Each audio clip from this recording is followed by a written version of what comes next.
FIDE Master John Curtis from Australia and Coach Happy Chess, who joined chess.com January 16, 2025, has just asked me to have a look at his game versus FIDE Master michkoo. Coach Happy Chess played at a rating performance of 93.3% accuracy, and his opponent, the FM michkoo from France, played at 82.7% accuracy. The game lasted 27 moves. So let's have a little quick look at it. I'm going to have a look at this game. Right. And where is the game? Here we are. I'll click on that. Just clicking on the game, it should show up in a minute on your screen. Right. Here it is. Where is it? It's supposed to be there. michkoo versus Coach Happy Chess. Okay, all right then. So I'm not going to use the chess.com analysis tool.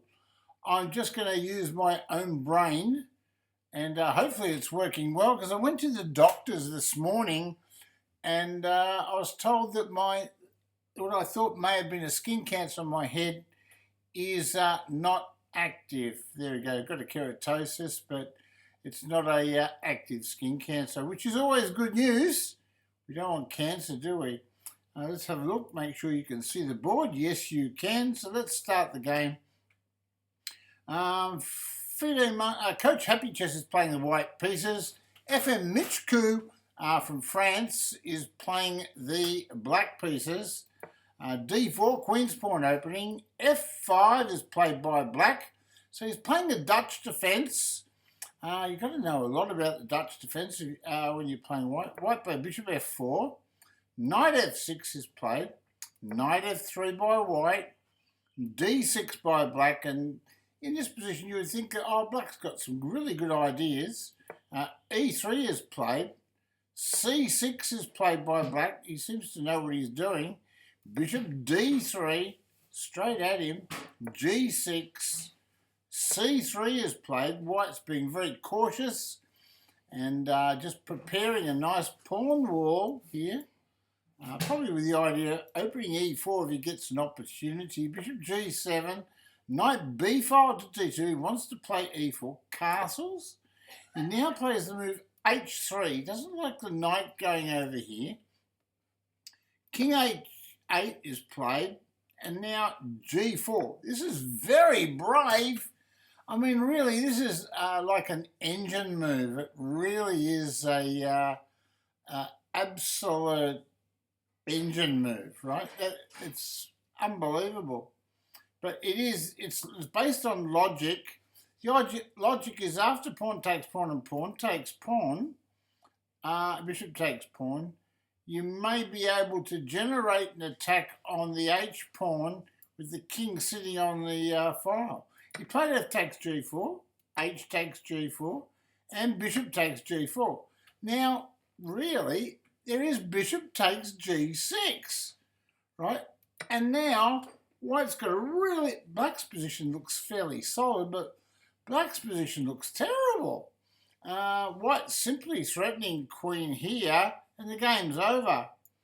Knight B file to D7. He's trying to bring over some recruits to help him in the defence. But here comes queen to C2, which I suggested. And now the pressure is insurmountable on the H pawn. H5 is played. This is a bit of desperation, but what else do you do in a position like this?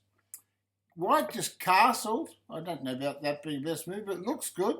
Threatens the move rook on the D file to G1, and rook takes bishop wins. Because you can't take with the pawn. If you take with the knight, rook takes pawn, check or win. Right? So we're just looking a few moves ahead here. Queen A5 is played. More desperation. It's a bit of what we call a bullshit move. Threatens a pawn, but however, white just plays king to B1. You know what Ben Feingold says when you castle queenside? Always try to play king to B1. It's a great move. E5 is played. What he's trying to do is he's trying to distract white from the big attack down the H file. So he's trying to distract white, but white just takes the pawn off. And why not? Pawn takes back. And he plays rook on the D file to G1. And the plan is rook takes bishop, right? That's the plan, rook takes bishop. So there you go, he plays rook here.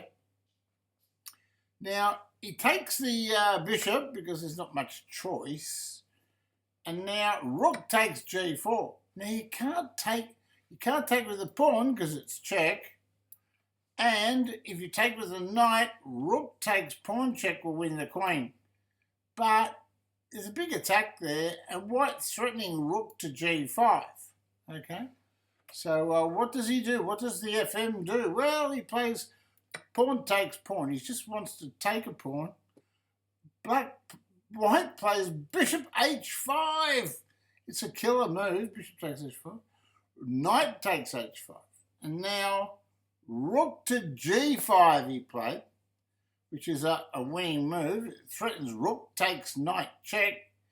And really black's in all sorts of mess. How does he find a defence?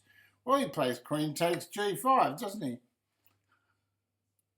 It's not looking too good for the FIDE master.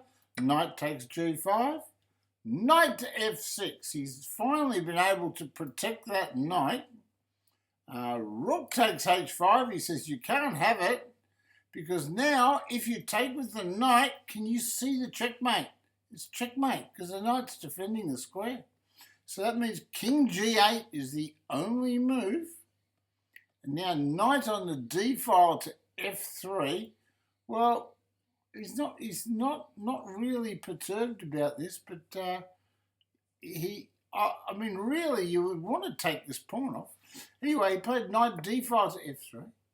He takes F2 because he's close to a queen. He plays queen takes. And now, what's the idea? What's the plan in this position? What about queen takes F2, rook on the A file to D8. He takes F2, rook on the queen takes F2, rook on the A file to D8.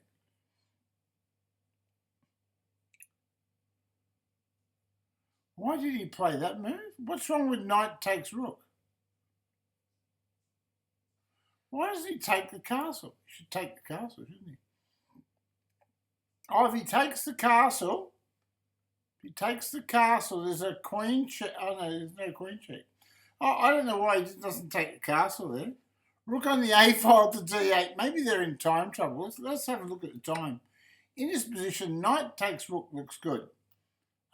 He's got plenty of time. I don't understand that. Let's go back. Bishop 8 there. Takes,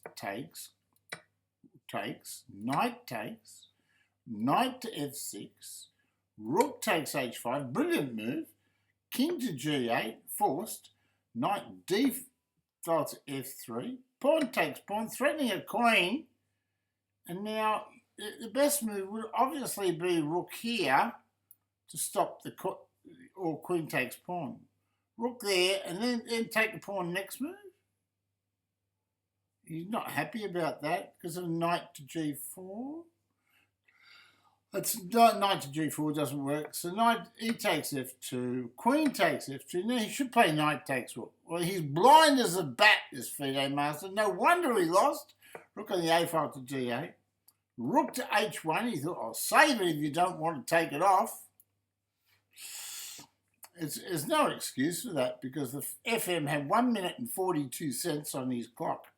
Rook to D5. Pieces are at the moment, there are two knights, knight and a bishop on the board. And the material is roughly equal, roughly. The only problem is that white's got a terrible king. Right? Knight E6 is played. This is a great move because it attacks a defender to the king and attacks a castle. Played rook F7. Now rook to G1 is played, puts more pressure on the king's defence. Knight E4 is played, a bit of desperation here. And now Queen H4 is played. And it's in this position that the FM michkoo resigned the game. So really, it's a good game by Happy Chess. It's a good game, and it's just a poor game by the FM. I think the FM was surprised by the big G4 move by White in this position.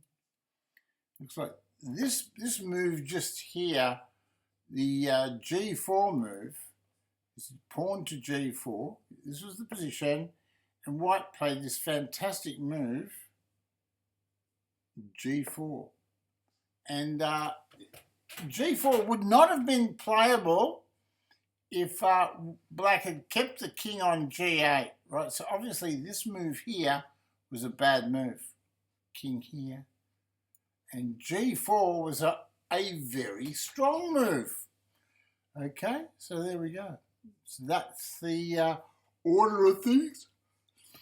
Yeah, so that's the faulty move in the game that really cost FIDE Master michkoo the game, because he didn't understand or didn't see. He understood it, but he didn't see the dynamics of the position after G4. G4 is a very frightening move. If anything, in this position, the correct reply would be just try to hold the position with E6. So pawn here to E6 would have reinforced this square, and then you would be able to play king back to G8 and survive, right? And survive. So that would be a good defensive plan. But obviously the FM went really astray, missing bishop to G6 altogether after F takes G4, H takes G4, bishop takes G4. He thought he was fine, forgot his king was pinned, his pawn was available on G6, and now in that position, well, Black is lost, I should think. Black has got a lost game.